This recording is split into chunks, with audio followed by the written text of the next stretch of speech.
Today, plastic pollution has become a common problem in our daily lives.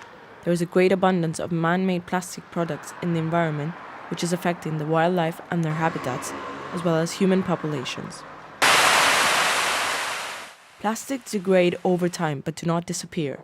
Instead, they turn into microplastics, which are small plastic particles that are 5 millimeters or less in size.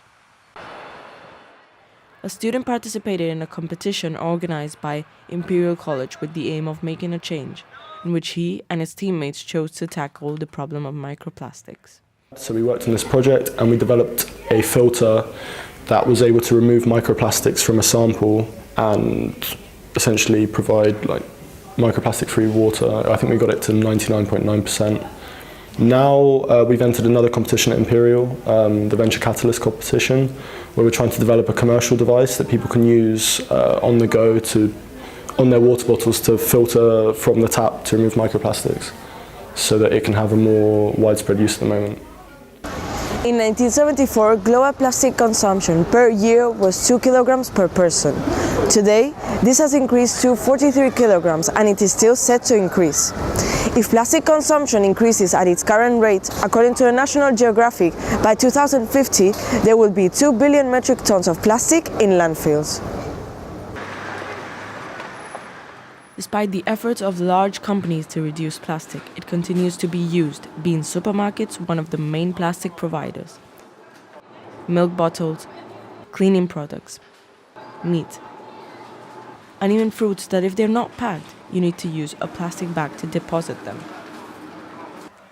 However, there are some local businesses that help to improve the situation. Restore in Hackney has committed itself to being a zero-waste shop. It offers the opportunity of purchasing without any plastic. Around this time last year, I made a New Year's resolution to use less plastic and then realised how difficult that is.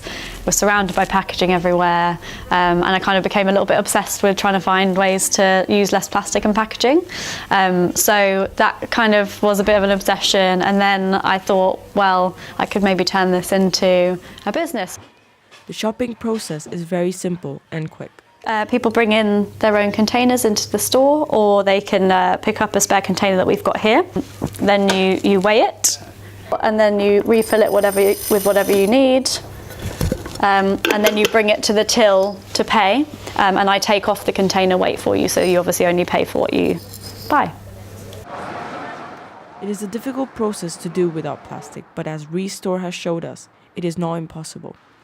Plastic waste is harmful for our environment, which is why it is important to consider it as an issue and try to tackle it.